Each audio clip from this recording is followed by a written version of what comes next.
serta bertaubat dari dosa-dosa kita. Wa na'udzu billahi min syururi anfusina. Dan nanti kepada Allah pula kita meminta agar dijauhkan dari keburukan-keburukan diri kita.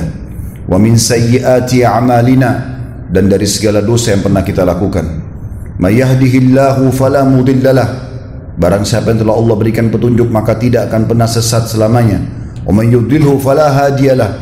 Dan barang siapa yang telah Allah sesatkan maka tidak akan mendapatkan petunjuk selamanya.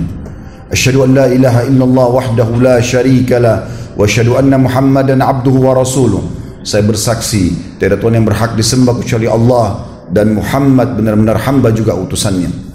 Qala Allah Ta'ala, Allah mengingatkan dalam kitabnya, ya ayyuhalladzina amanu taqullaha haqqa tuqatih wa la tamutunna illa wa antum muslimun.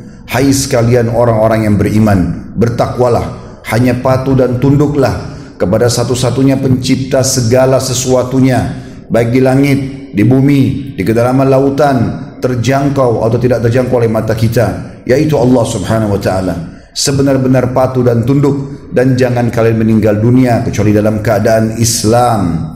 Di ayat yang lain kalau Allah Ta'ala, ya ayuhan nasu taqu rabbakum alladhi khalaqakum min nafsin wahida wa khalaqa minha zawjaha wa batha minhuma rijalan katsiran wa nisaa wattaqullaha alladhi tasaaluna bihi wal arham innallaha kana 'alaikum raqiba. Hai sekalian manusia, sekali lagi bertakwalah kepada Allah, hanya patuh dan tunduklah kepada Allah yang telah menciptakan kalian dari jiwa yang satu yaitu Adam alaihissalam, dan menciptakan dari jiwa yang satu istrinya Hawa alaihissalam, dan telah banyak memberikan keturunan laki-laki juga perempuan dari keduanya.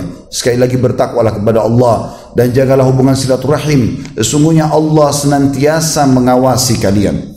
Di ayat yang ketiga qala Allah Ta'ala, ya ayyuhalladzina amanu taqullaha wa qulu qawlan sadida yuslih lakum a'malakum wa yaghfir lakum dhunubakum wa man yuti'illaha wa rasulahu faqad faza fawzan 'azima. Hai sekalian orang-orang yang beriman, sekali lagi bertakwalah, hanya patuh dan tunduklah kepada Allah dan ucapkan kalimat yang benar, jujur, niscaya Dia akan memperbaiki amal-amal perbuatan kalian, mengampuni dosa-dosa kalian. Barang siapa yang mentaati Allah dan Rasulnya, maka dia telah mendapatkan kemenangan yang besar. Amma ba'd, fa inna asdaqal hadithi kitabullah. Kita tahu sebaik-baik rujukan umat Islam dalam segala lini kehidupan mereka, terutama ibadah, adalah kitabullah, Al-Quran. Wa khair hadi Muhammadin sallallahu alaihi wa ala alihi wa sahbihi wa sallam. Dan sebaik-baik petunjuk setelah Al-Quran adalah petunjuk Nabi besar Muhammad sallallahu alaihi wa ala alihi wa sahbihi wa sallam. Wa syarrul umuri muhdatsatuha, dan seburuk-buruk perbuatan terutama dalam ibadah yang tidak punya rujukan dari keduanya. Fa inna kulla muhdatsin bid'ah. Semua ibadah yang dibuat-buat tidak punya rujukan wahyu dikenal dengan perbuatan baru dalam agama. Wa bid'atin dhalalah. Perbuatan baru itu akan membawa pelakunya pada kesesatan. Kesesatan membawa pelakunya ke dalam api neraka. Saudaraku seiman rahimani wa rahimakumullah. Kesempatan pada kali ini kita akan membahas sebuah fenomena yang kita sayangkan sekali. Di negara kita sangat semarak, bahkan memang diramaikan. Di negara yang mayoritas muslim seperti Indonesia justru menonjol sekali, yaitu masalah sihir dan perdukunan. Saudaraku seiman, mereka adalah orang-orang yang melakukan kesyirikan kepada Allah Subhanahu wa Ta'ala. Dan Allah memastikan dalam surah An-Nisa, a'udzu billahi minasyaitonir rajim, innallaha la yaghfiru an yushraka bih wa yaghfiru ma duna dzalika liman syaa. Allah tidak akan pernah memaafkan dosa kesyirikan. Orang meninggal dalam keadaan syirik tidak akan diampuni sama sekali di akhirat nanti. Dan Allah masih mengampuni dosa-dosa selain syirik itu. Banyak sekali di antara kita yang tidak faham masalah ini. Dulu di Indonesia diistilahkan dengan nama dukun, dan selalu terlihat mereka tampil dengan seram. Rambut yang gondrong, kulitnya hitam, tongkat yang ada tengkoraknya, dan segala macam hal. Tapi dengan berkembangnya teknologi sekarang, mereka juga ikuti perkembangan. Dukun-dukun sudah tampil dengan gagahnya. Bahkan mereka berani menggunakan medsos, expose, dan banyak di antara kaum muslimin yang menjadi korban mereka. Saudaraku seiman, perbuatan ini syirik kepada Allah. Baik mereka syirik kepada Allah yang merupakan dosa besar yang Allah tidak akan ampuni, juga Anda yang datang ke sana bisa terjerumus dalam dosa syirik ini. Kalau Anda meninggal, terharamkan surga dari Anda.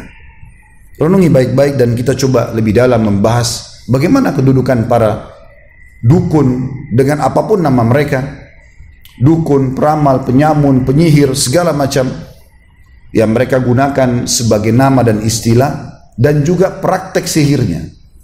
Allah mengingatkan kepada kita dalam surah Yusuf ayat 106 tentang banyaknya umat Islam yang terjerumus dalam masalah ini tapi mereka tidak sadar.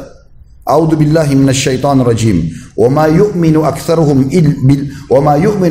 billahi illa wa hum musyrikun. Sebagian besar manusia tidak beriman kepada Allah melainkan dalam keadaan mempersekutukannya dengan sesembahan-sesembahan selain Allah.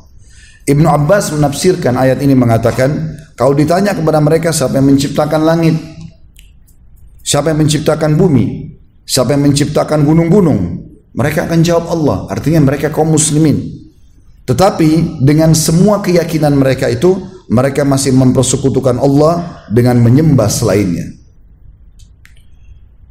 Fenomena mereka, saudaraku seiman, disebutkan oleh Allah Subhanahu wa taala banyak sekali dalam ayat Al-Qur'an, cuma sayang sedikit yang mendalaminya, dan saya juga sayangkan kalau di khutbah Jumat tidak disampaikan oleh para dai kita. Sementara banyak sekali orang yang terjerumus dengan kesesatan ini.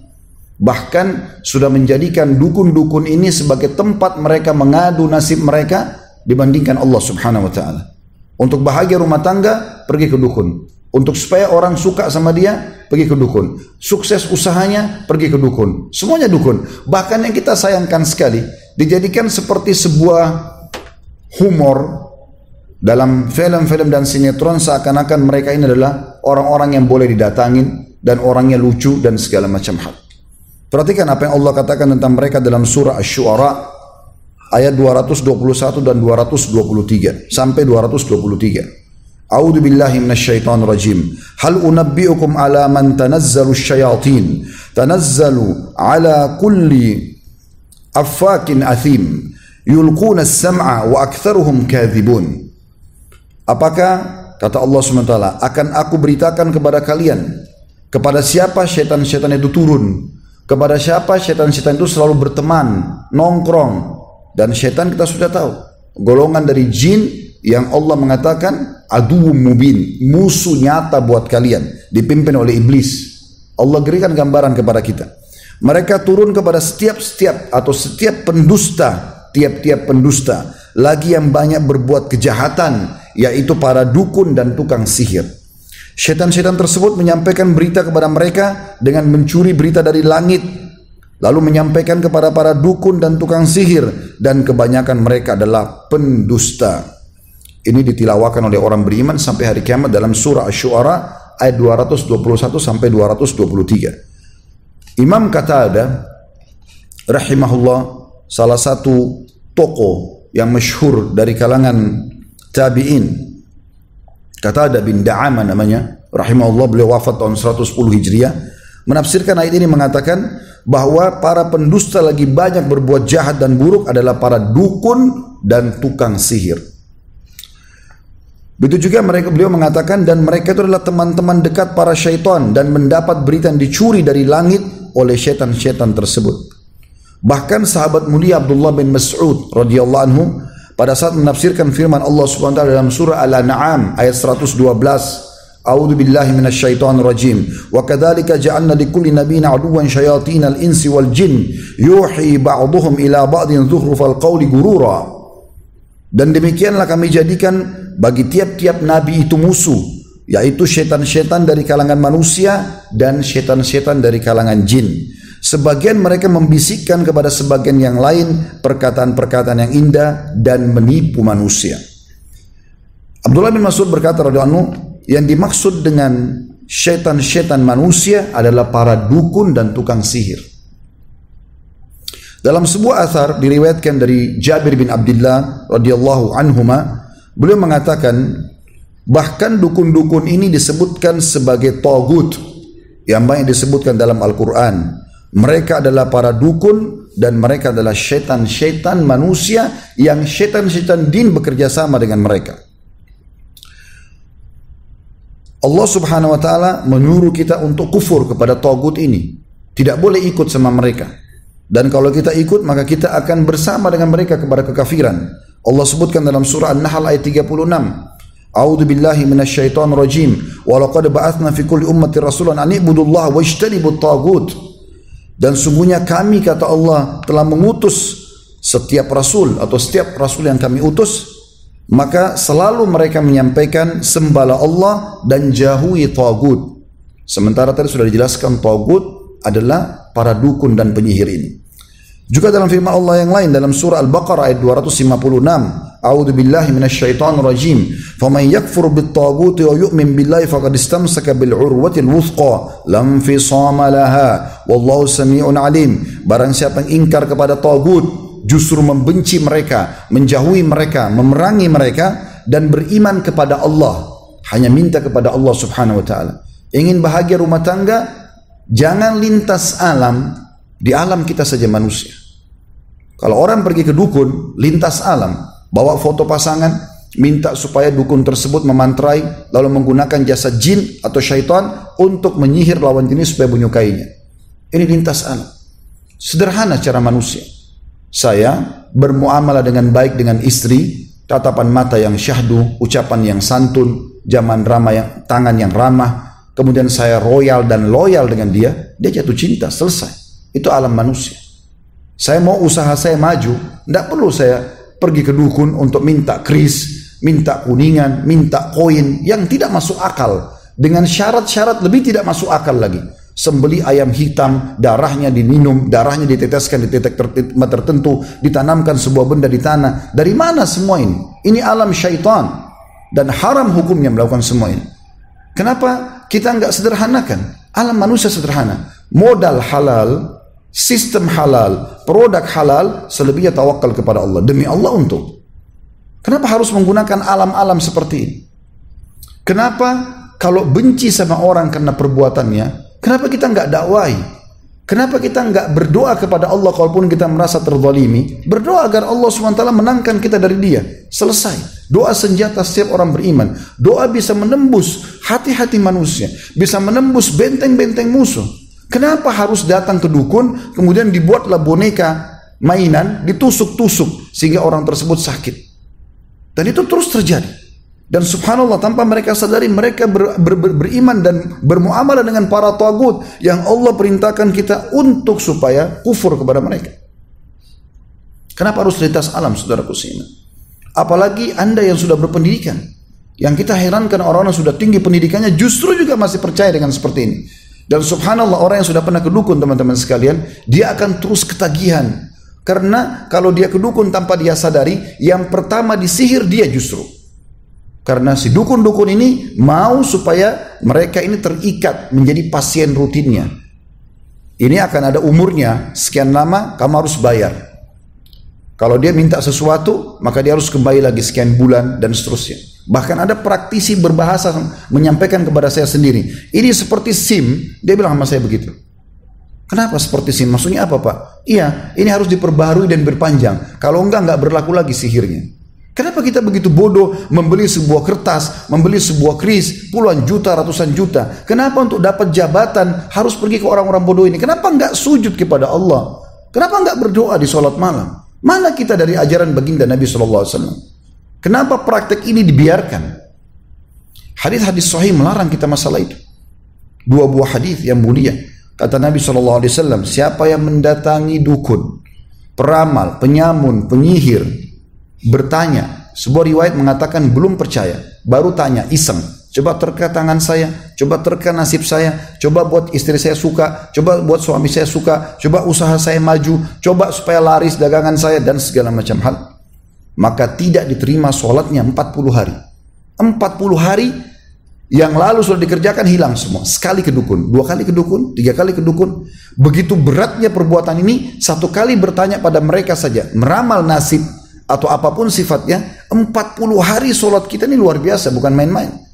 Hilang begitu saja. Hadis yang lain, dan ini orang kalau beriman teman-teman dan punya akal sehat, ya, itu pasti tidak mau menyanyiakan sholatnya. Sholat gak gampang. Anda hadir Jumat seperti ini bukan hal yang ringan, teman-teman sekalian.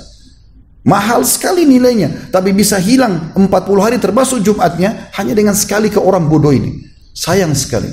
Setelah mereka banyak dihukum di tengah-tengah masyarakat kita, sampai dibakar hidup-hidup karena banyak masyarakat sudah tahu keburukan mereka. Kemudian mereka ganti nama tidak tanggung-tanggung. Orang pintar. Orang pintar dari mana ini? Ini orang bodoh, bukan orang pintar. Orang yang minta kepada jin. Teman-teman coba renungi baik-baik.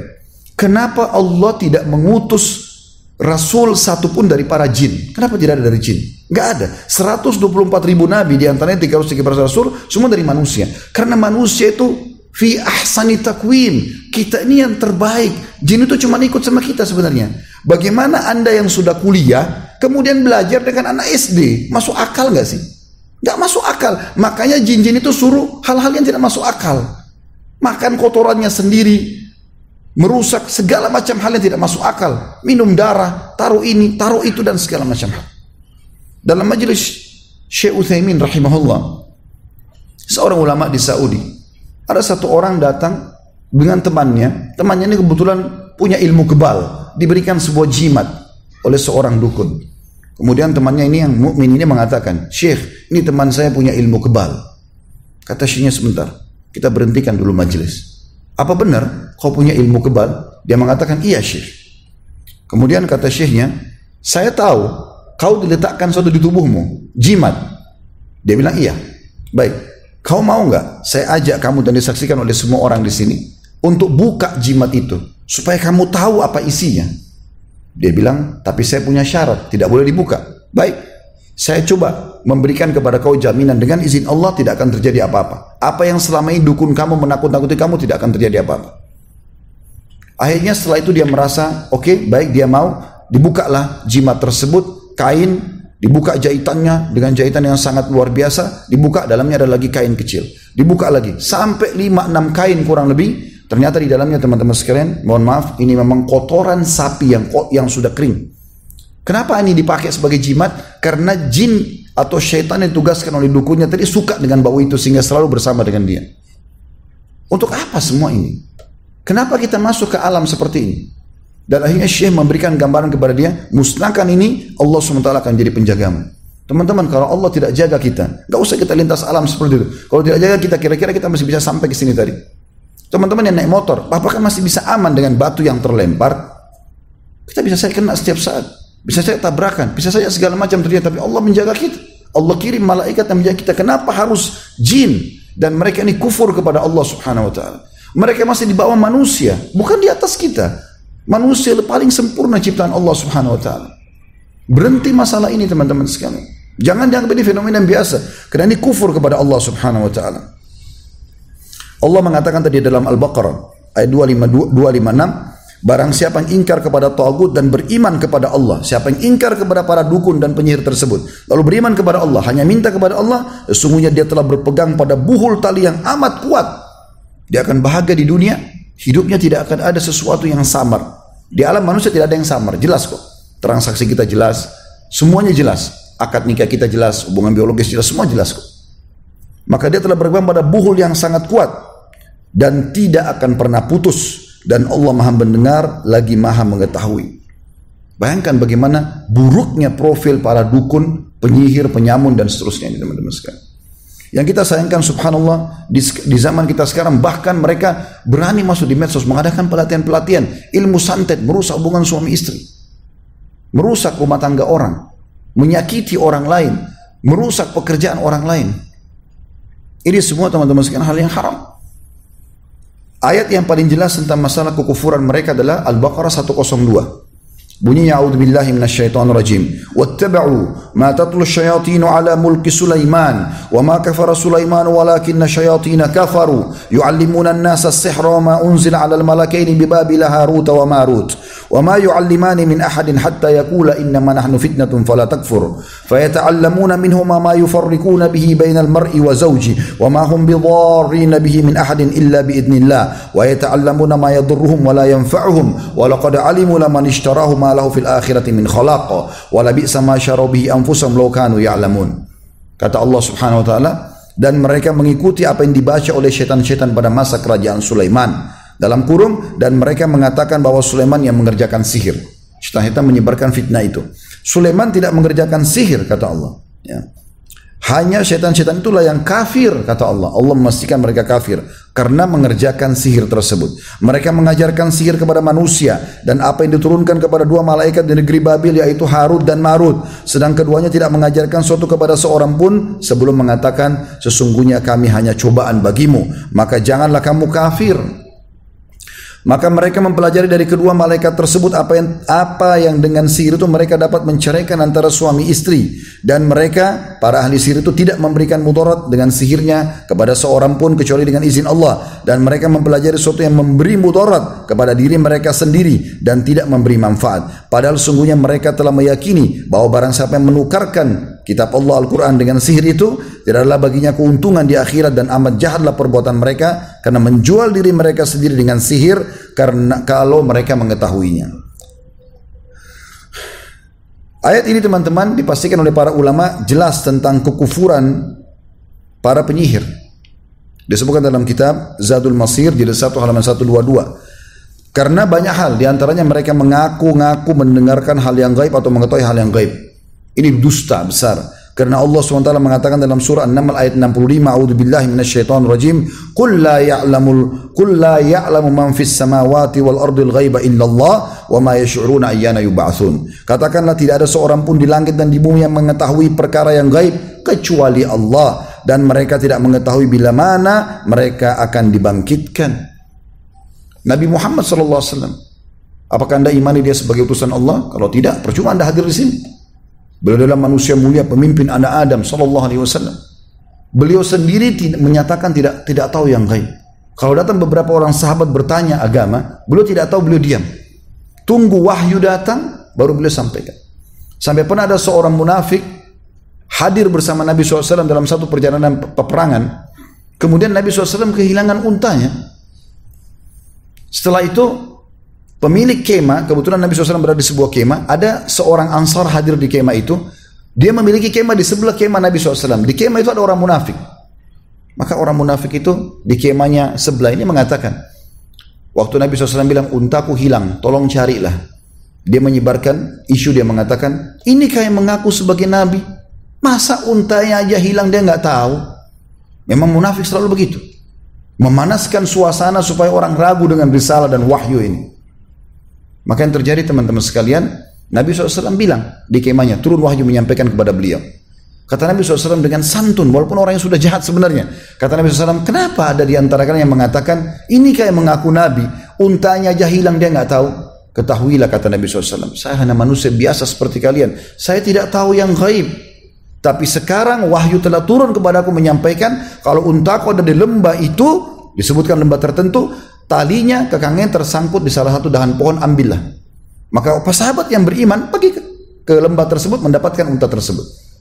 Kemudian pemilik kemah yang tadi ada orang munafik ini keluar dari kemah Nabi SAW ke kemahnya. Lalu dia mengatakan, tadi ada penyampaian Nabi SAW yang sedikit unik bagi kita. Beliau mengatakan, kenapa ada di antara kalian yang mengatakan, inikah yang mengaku Rasulullah lalu tidak tahu kalau untanya hilang di mana?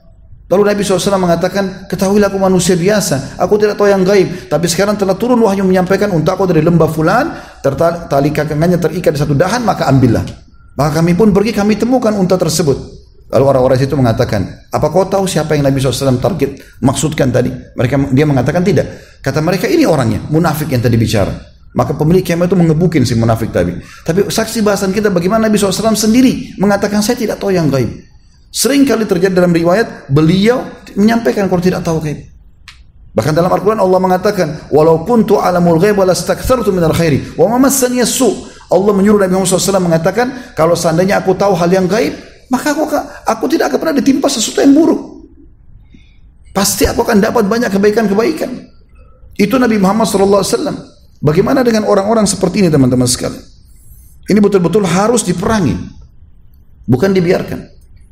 Bahkan kalau hukum Islam berlaku teman-teman sekalian luar biasa. Kata Nabi SAW, haddus sahir darbatun bis saif. Hukumannya penyihir, penggal lehernya.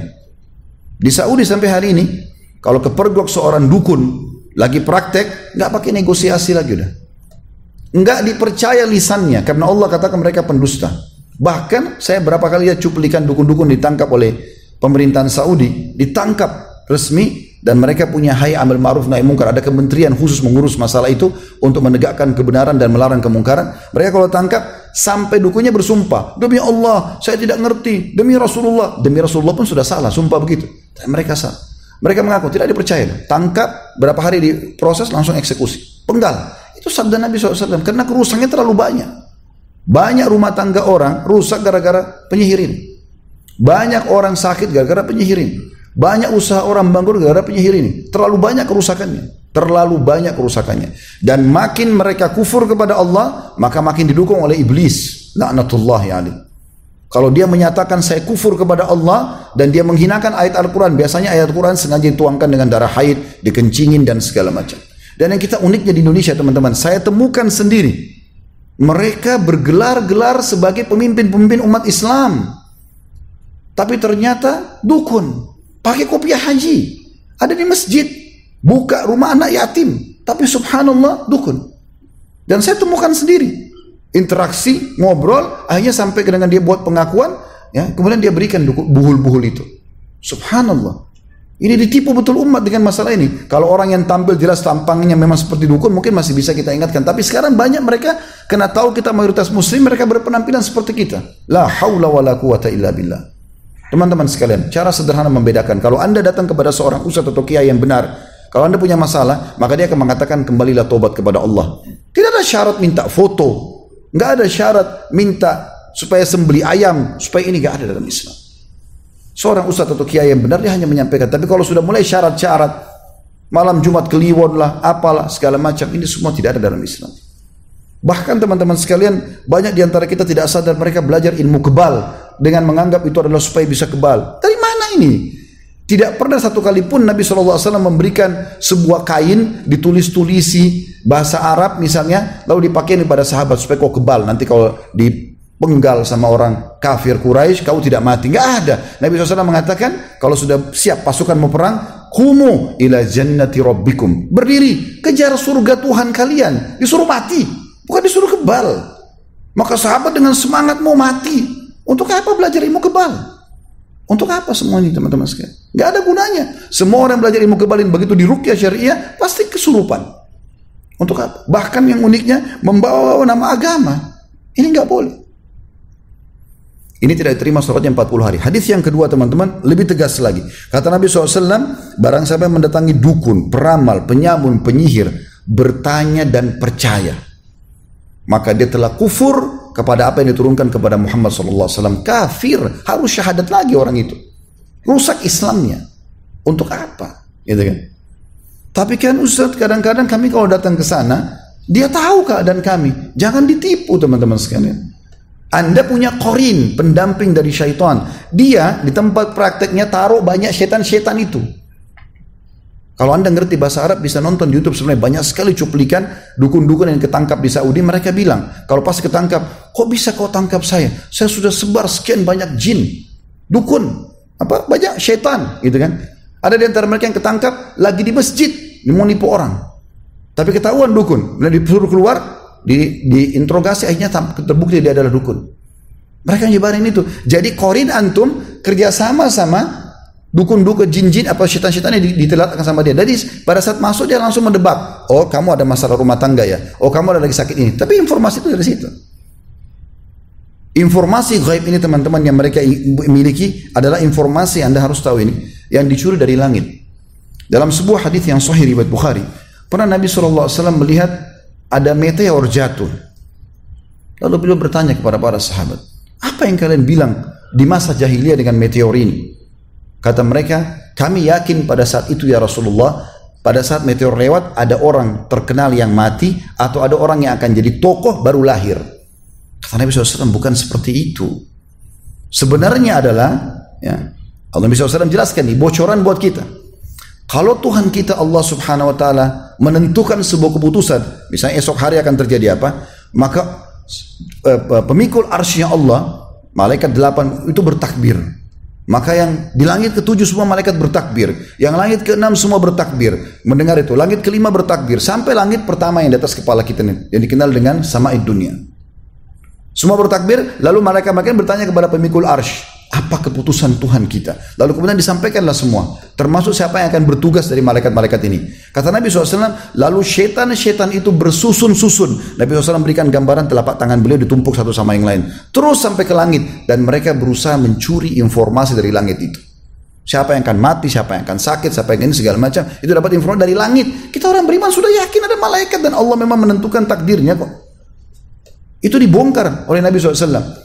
Maka para malaikat menunggu mereka dengan panah-panah api, bintang-bintang. Jadi meteor itu adalah serpian bintang yang digunakan malaikat untuk memanah setan-setan tersebut. Maka banyak di antara mereka yang mati terbakar, sebagian mereka lolos. Lalu mereka membisikkan kepada teman-teman mereka daripada dukun dan peramal apa yang akan terjadi, dan ketahuilah mereka ikutkan semua itu dengan 100 kedustaan. Jadi dukun sebenarnya kalau faham hadis ini pun sadar dia sedang ditipu oleh jinnya itu. Jangan Anda pikir setiap dia praktik dia berhasil. Tidak sama sekali. Saya cuplikan sendiri seorang dukun, itu kalau dia mau panggil syaitannya, dia harus pakai baju merah, dia pegang pecut, dan dia harus cambuk dirinya sampai berdarah. Baru kemudian begitu.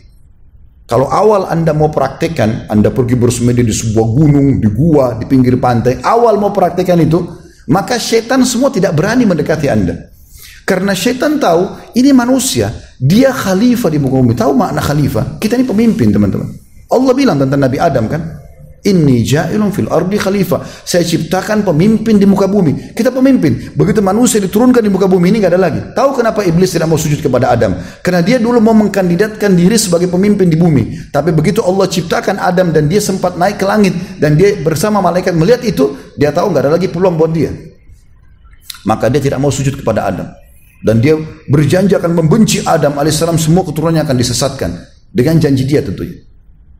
Maka teman-teman sekalian, dipanahlah mereka-mereka ini dan mereka kembali menyampaikan informasi dusta kepada para dukun-dukun tersebut. Informasi langit semua itu. Kita sebenarnya tidak perlu semuanya. Kenapa harus melakukan perbuatan seperti ini? Dan itu disebutkan dalam hadis Bukhari tentang masalah tersebut. Tentu cukup panjang bahasa ini teman-teman sekalian, tapi saya ingin ringkaskan dengan poin yang tidak kalah pentingnya adalah, lalu bagaimana kita menyelamatkan diri daripada dukun dan penyihir ini? Yang pertama, kenali mereka. Ya. Cara mengenali dukun dan praktek sihirnya, yang pertama itu umumnya ya tempat mereka itu biasanya gelap, remang-remang. Ya. Dan ini memang tujuannya pada saat antum masuk ke situ harus dalam kondisi takut. Kalau nggak takut nggak bisa. Orang pada saat mau hipnotis orang lain itu dibuat dulu ini percaya nggak atau takut nggak, baru ditepuk baru bisa terpengaruh. Kalau orang itu tidak takut dia nggak bisa. Jinnya pun bisikin kepada orang-orang itu, ini nggak bisa dihipnotis. Kadang-kadang mungkin Anda lihat di acara panggung disuruh turun itu. Kenapa? Karena ini orang nggak bisa dihipnotis. Orang-orang yang lemah yang bisa dihipnotis gitu. Maka mereka biasa begitu. Kalau sekarang memang sudah sedikit maju, mereka sudah tampil dengan penampilan yang lebih rapi dan segala macam, tapi tetap ada syarat-syarat yang lain. Ada yang lain, mereka suka memberikan syarat. Itu syarat harus ada. Minta bayaran yang mahal. Tidak ada insya Allah kalau da'i yang ikhlas kepada Allah SWT, Anda konsultasi, Anda bertanya, lalu minta bayar 50 juta, terus kasih benda-benda, minta benda bekas lah, baik itu pakaian dalam, baik itu foto dan segala macam. Ini gak ada semua. Ini mudah dikenali kok mereka itu. Dan subhanallah umumnya mereka ini selalu sembunyi-sembunyi. Berapa kali teman-teman praktik dukun kami sempat temukan itu tersembunyi di pojok. Ya, mereka kalau di tengah-tengah masyarakat berbeda penampilannya itu begitu luar biasa. Dan ini tidak boleh kita datang kepada mereka teman-teman. Jangan terpengaruh dengan kopiah hajinya, jangan terpengaruh dengan surbannya, jangan terpengaruh dengan kopiah hitamnya, nggak ada. Selama mereka pakai seperti ini jangan dipercaya. Termasuk mereka selalu memberikan akhirnya buhul yang akan diberikan kepada Anda dibawa pulang, ada juga yang ditanam di situ, lalu kemudian ada bayaran dan selalu ada kontrak yang harus diperpanjang. Jadi jangan dipercaya semua ini. Kembali kepada tauhid kepada Allah Subhanahu wa taala. Para sahabat Nabi ridwanullahi alaihim, kalau sendal mereka putus, mereka angkat tangan ke langit mengatakan, ya Allah, sendal saya putus gantikanlah. Sendal minta dari Allah karena manjanya sama Allah. Itu tauhid. Tidak perlu minta kepada mereka-mereka ini. Sesat mereka teman-teman dan akan menyesatkan semua orang yang ikuti mereka. Aku lu qauli hadza, saya sudah mengucapkan perkataan saya ini, wa astaghfirullah li wa lakum, dan saya beristighfar kepada Allah untuk diri saya dan jemaah sekalian. Fastaghfiruhu innahu wal ghafurur rahim, beristighfarlah kepadanya karena Dia Maha Pengampun dan juga Maha Pengasih.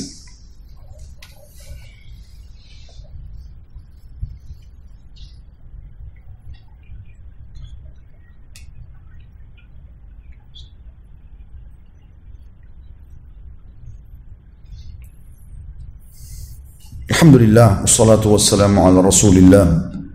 Segala puji dan puja kehadirat Allah subhanahu wa ta'ala, juga salawat dan taslim kepada Nabi besar Muhammad sallallahu alaihi wa ala alihi wa sahbihi wasallam. Sebelum berdoa, takut, cinta, apapun sifatnya, termasuk tunduk hanya kepada Allah subhanahu wa ta'ala. Renungi teman-teman sebab turunnya beberapa ayat dalam surah Jin. Allah gambarkan tentang jin. Orang-orang Arab jahiliyah dulu, mereka terbiasa setiap kali mereka jalan satu perjalanan, lalu mereka mampir di sebuah lembah. Pada saat mereka sudah tancapkan kemah-kemah mereka, maka yang pertama dilakukan adalah pemimpin kafilah itu, perjalanan itu keliling kepada seluruh orang yang ikut sama dia, minta bekalnya seikhlasnya, kasih makanan, kasih baju.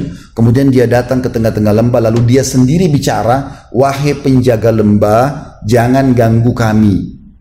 Apa kata Allah SWT? Sebenarnya dalam surah Jin ini sudah digambarkan, tidak ada apa-apa. Lembah, lautan, gunung yang miliki Allah. Baca surah nomor 77 dan 79 dalam Al-Quran. Bagaimana Allah tugaskan malaikat yang mengurus lautan, mengurus sungai, mengurus hewan-hewan yang ada di sana populasinya. Bagaimana udara, air, segala macam fenomena alam ini diatur oleh para malaikat yang ditugaskan oleh Allah SWT. Bukan mereka. Jin-jin ini tidak ada.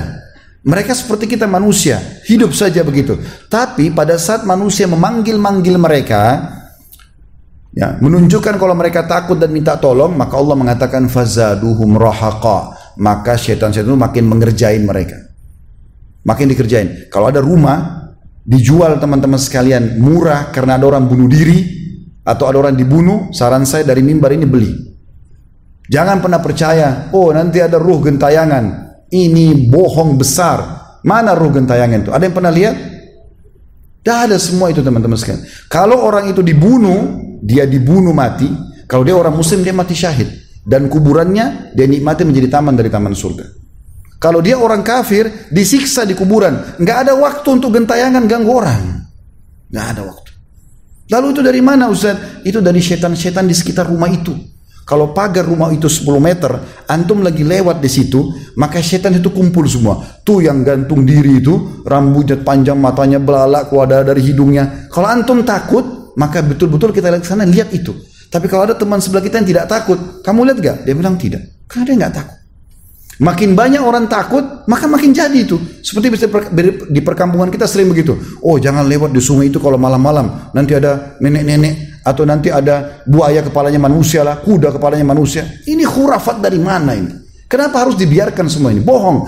Demi Allah teman-teman, antum lewat di kuburan malam hari, mau berenang malam hari di lautan, di sungai, gak ada masalahnya.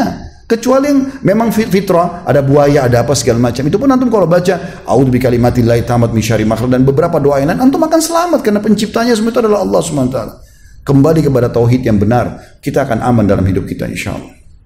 Mari kita hadirkan hati dan pikiran kita untuk berdoa kepada Allah Subhanahu wa taala. Semoga Allah ijabah doa kita. Alhamdulillah, kami memuji-Mu ya Allah sebagaimana Engkau layak dipuji sebagai pencipta.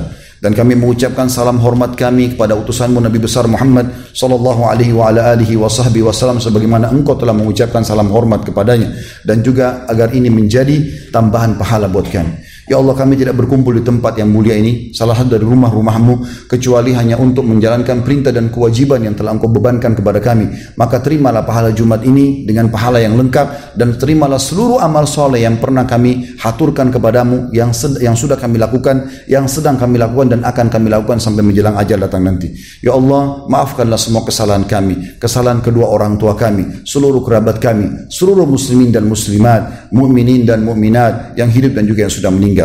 Ya Allah, jadikan negara kami Indonesia negara yang aman, tentram, damai. Seluruh umat Islam di bawah naungan ukhuwah Islamiyah. Angkat perselisihan di antara mereka. Karuniakanlah kami pemimpin yang baik, yang beriman kepadamu, dan juga ya Allah mudahkanlah agar kami semua tunduk dan patuh kepadamu. Selamatkan umat ini dari seluruh sihir, perdukunan, agar Engkau mengembalikan kami kepada tauhid-Mu ya Allah. Ya Allah, tolonglah saudara-saudara kami di Palestina, di Syria, di Yaman, di Irak, di Myanmar, di Ahsa, dimanapun mereka yang sedang tertindas. Ikhlaskan niat mereka, terima para syuhada mereka, muliakan Islam di tangan mereka dan tangan kami semua, dan ikut sertakan kami bersama mereka di pahala baik dengan doa, dengan harta, juga dengan jiwa kami. Dan ya Allah, Rabbana atina fid dunya hasanah hasanah. Berikanlah kami semua kebaikan di dunia ini. Wa fil akhirati hasanah, dan semua kebaikan di akhirat nanti. Wa qina adzabannar, selamatkan kami dari api neraka. Wa adkhilnal jannata ma'al abrar, masukkanlah kami ke dalam surga bersama orang-orang yang patuh. Ya Azizu ya Ghaffar, wahai Zat yang Maha Mulia dan Maha Pengampun, ya Rabbal Alamin, Tuhan alam semesta. Wa sallallahu nabiyana Muhammadin walhamdulillahi rabbil alamin. Inna Allah ya'mur bil adli wal ihsan.